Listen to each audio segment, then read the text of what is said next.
Seja muito bem-vindo a mais um episódio do canal que responde a sua pergunta: qual notebook comprar? Meu nome é Michael Thomas e um tempo atrás, uns dias atrás, umas semanas atrás, a gente fez o unboxing do Samsung Galaxy Book S, que é um notebook de 13.3 polegadas que pesa menos de 1 kg. Pois bem, ele passou por todos os testes aqui nas mãos dos nossos experts do canal e hoje chegou o dia de trazer a você os resultados. Bora ver!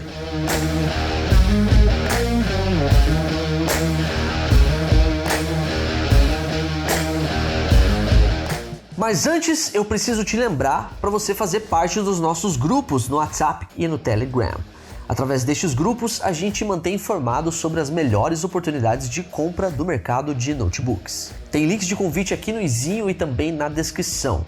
Através destes grupos, você sempre ficará sabendo sobre as melhores ofertas e promoções. Os novos Samsung Galaxy Book S estão chegando ao mercado nacional nas cores cinza mercúrio, ou Mercury Grey, ou dourado terroso, Earthy Gold.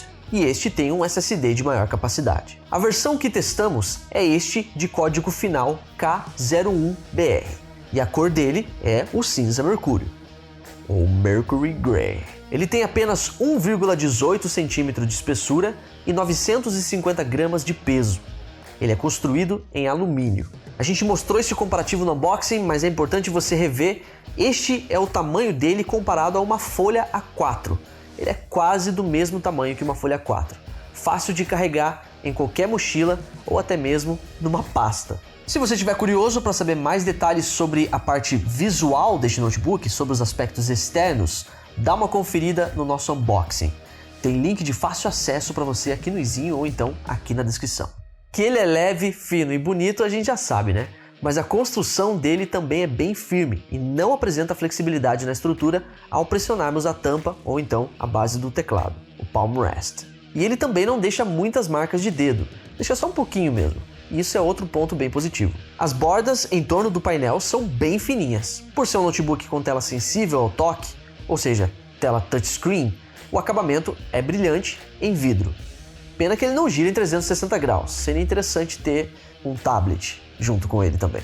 Sobre a qualidade da tela, o painel é de 13.3 polegadas, tem resolução Full HD e é do tipo IPS, ou seja, não distorce as cores ao olhar de ângulos diferentes. O contraste é de 1000:1 e a fidelidade de cores atinge 74% na escala sRGB. No geral, consideramos uma tela muito boa, especialmente para aproveitar um filminho na Netflix.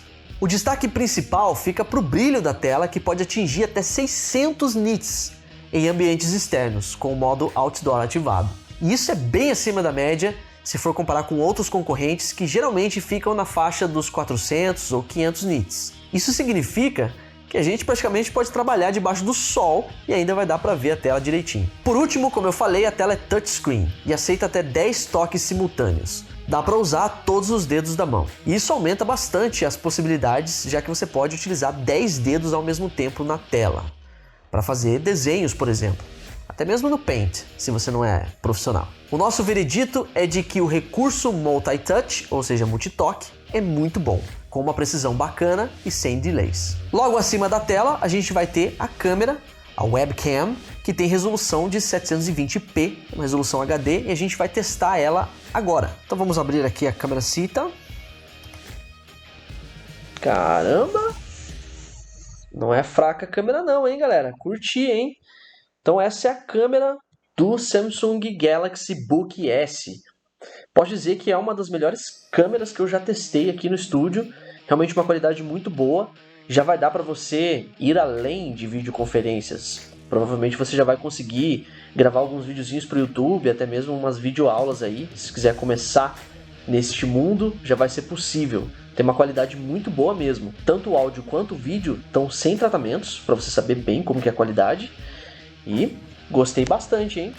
Vou até continuar o vídeo por aqui, né? Não, mentira. E vamos agora falar sobre o teclado. Ele vem no padrão ABNT2. Isso significa que a gente tem o C cedilha e os acentos que a gente utiliza no português. Como ele é um notebook compacto, nós não teremos as teclas numéricas na direita, como é comum em notebooks de 15 polegadas.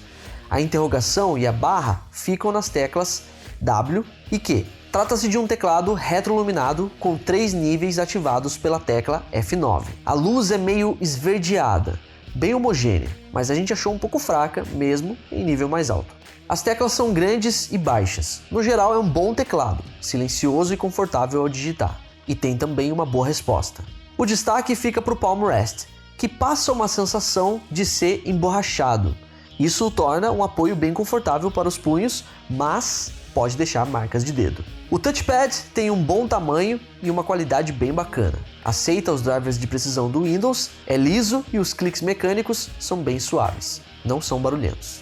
Sobre as conexões de entrada e saída, são bem restritas, normal em um notebook como ele, que é compacto, fino e tem a intenção, no caso, de ser elegante. Então muitas conexões ali pode tirar essa pegada minimalista. Do lado esquerdo, a gente tem uma conexão combo de áudio, fone e microfone, e uma conexão USB-C. Do lado direito, apenas uma conexão USB-C. Essas conexões USB-C não têm saídas de vídeo, mas ambas são energizadas.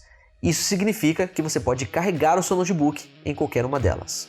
E como vimos no unboxing, ele vem também com esse adaptador USB-C para USB-A, algo essencial para conectar um mouse, por exemplo, ou um teclado externo, ou simplesmente um pendrive. E na parte de baixo, a gente tem essa espécie de gavetinha que quando a gente puxa, é o slot de cartão microSD. No exterior, existem modelos que, além do microSD, aceitam também chips de conexão móvel 4G.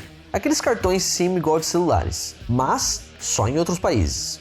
E de conexões sem fio, a gente vai ter o Wi-Fi do tipo AX ou Wi-Fi 6 e Bluetooth 5.0. As saídas de som ficam aqui na parte de baixo, voltadas para as laterais. E apesar de serem apenas 2 vãozinhos, digamos assim, na carcaça, temos 4 alto-falantes, 2 de cada lado. E olha, até que a qualidade do som impressionou. Ele tem o selo AKG e entrega um volume alto, sem distorções. Claro que, como já é de se esperar em um notebook fino, compacto como ele, vão faltar alguns graves, mas nada grave. No geral, a gente achou um bom áudio. E agora vamos conhecer um pouco mais sobre o Samsung Galaxy Book S por dentro. É um capítulo do vídeo que muitos devem estar esperando.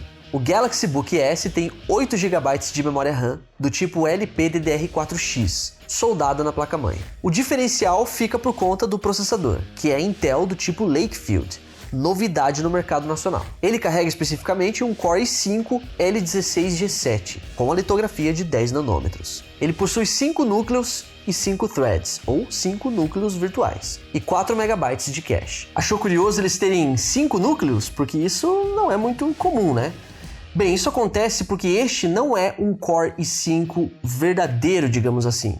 Nós vamos ter 4 pequenos núcleos na arquitetura chamada Tremont, que é equivalente aos processadores Atom, Pentium e Celeron, e apenas um núcleo na arquitetura Sunny Cove, que é utilizada nos processadores Ice Lake. E então, a frequência, que em teoria poderia atingir 3.0 GHz, na prática parece atingir no máximo 1.8 GHz quando os 5 núcleos são utilizados. No fim das contas, trata-se de um processador do tipo SoC, ou SoC, que vem de System on a Chip, e vem para concorrer com os ARM, muito utilizados em celulares e em outros dispositivos que consomem pouca energia, como este daqui.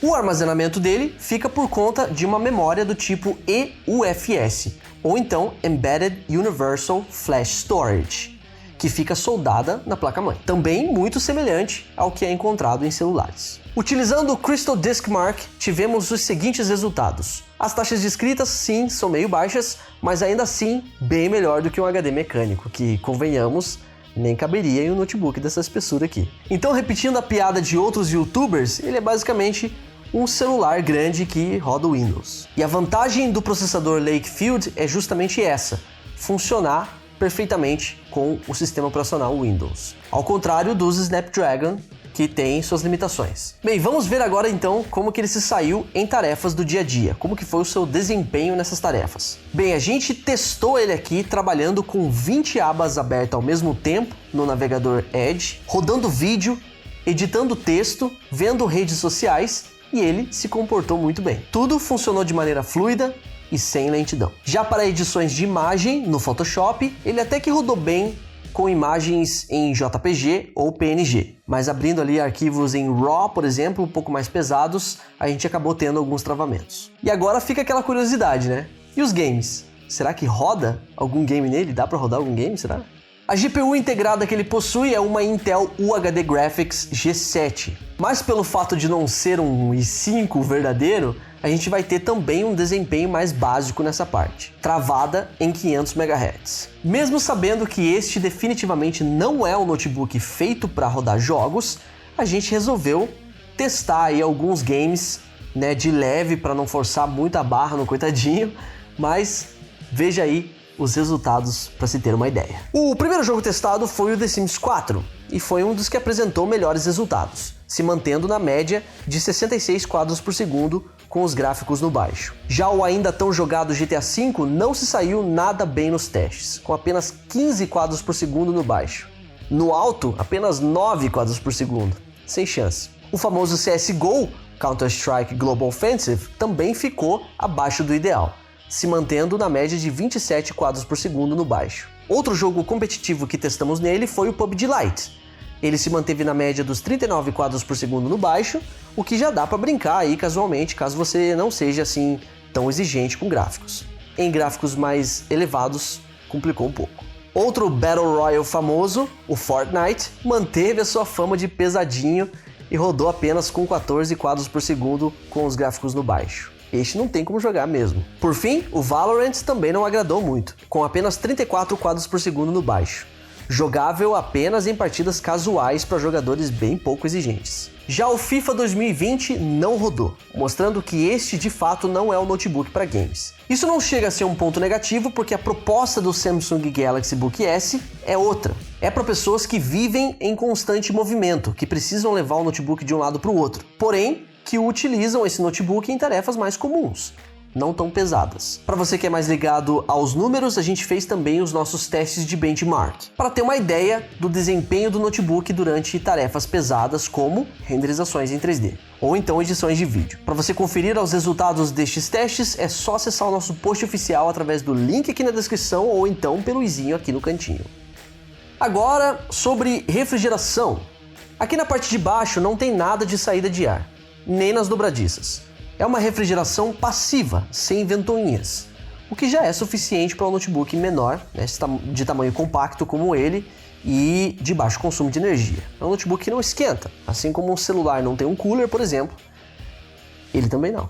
Ele se manteve na casa dos 52 graus, tanto de GPU quanto CPU, durante atividades normais, né, atividades do dia a dia. Já durante games, a GPU e a CPU chegaram a uma temperatura de 90 graus. Mas ainda é dentro do que é considerado seguro para estes componentes internos. No geral, as temperaturas nem chegam a incomodar. Esquenta mais aqui na parte de cima do teclado, perto da dobradiça, que é onde ficam os chips. A carcaça, no geral, é bem fresquinha. E agora, sobre a bateria. A bateria é de 4 células com 42 watts-hora de potência. A fonte é de 25 watts. Ele demora em média 2 horas e meia para carregar completamente. Isso com a tela ligada, mas sem usar para nenhuma atividade. Como a promessa é de 17 horas de duração de bateria, claro que fizemos vários testes para ver se isso é verdade. E como de costume, as fabricantes sempre jogam lá em cima os números. Na prática, é um pouco diferente. No modo mais alto desempenho, com o brilho em 100%, em uso normal, a gente teve 7 horas e 52 minutos de duração. No modo melhor duração de bateria, com o brilho em 50%, também em uso normal, 10 horas e 15 minutos. No modo econômico e brilho em 30%, rodando vídeos do YouTube, 14 horas e 20 minutos. E no teste de estresse, no Intel Burn-in Test, a gente teve 3 horas e 11 minutos. Para concluir, a gente considera que este notebook estreia uma nova categoria no Brasil. A categoria de um ultra fino Super Premium básico. É como se a Samsung pegasse o modelo Flash F30 e desse uma aprimorada ali na parte de redução do tamanho, deixasse ele mais compacto, desse um acabamento mais top, mas sem mexer na parte de desempenho. Isso, porém, tem um preço. É difícil classificar um público para esse tipo de equipamento, porque ele é voltado para tarefas bem leves, como estudos, tarefas de escritório, como edições de textos, planilhas, enfim, criação de slides, reprodução de vídeos, né, na Netflix, YouTube, etc. Mas com o refino e o acabamento que ele possui, ele acaba tendo um preço alto também. Então eu deduziria que um estudante de alguma profissão, né, um estudante que tivesse um poder aquisitivo um pouquinho maior do que uma pessoa que necessita de um notebook super básico porque está torcendo ali o bolso para sobrar um pouco mais de dinheiro, e que não use o notebook em tarefas pesadas, tarefas muito complexas. Porque existem muitas pessoas que não vão utilizar tarefas pesadas no notebook e preza mais pelo refino. Então ele acaba economizando um pouco mais do que ele gastaria em um notebook premium com essas características externas de refino e hardware potente. Ou talvez alguém que curte uma pegada mais MacBook Air, digamos assim, notebook assim compacto, mas que quer aproveitar aí o ecossistema Galaxy e o Windows. Bom, diga aí nos comentários quem que você acha que compraria um notebook como o Samsung Galaxy Book S. Você compraria? Por que você compraria? E se você não compraria, por que você não compraria? Eu espero que você tenha curtido o vídeo. Se você curtiu, deixe o seu like, manifeste-se através do gostei aí embaixo do vídeo. Se inscreva no canal se você ainda não for inscrito, aproveita a oportunidade, também ativa o sino para você não perder as novidades. Não se esqueça de seguir-nos no Instagram para ficar por dentro das novidades do mundo dos notebooks por lá. Eu e o Samsung Galaxy Book S vamos ficando por aqui. Mas nós, do Qual Notebook Comprar, vemos você no próximo episódio. Aquele abração, boas compras e até lá!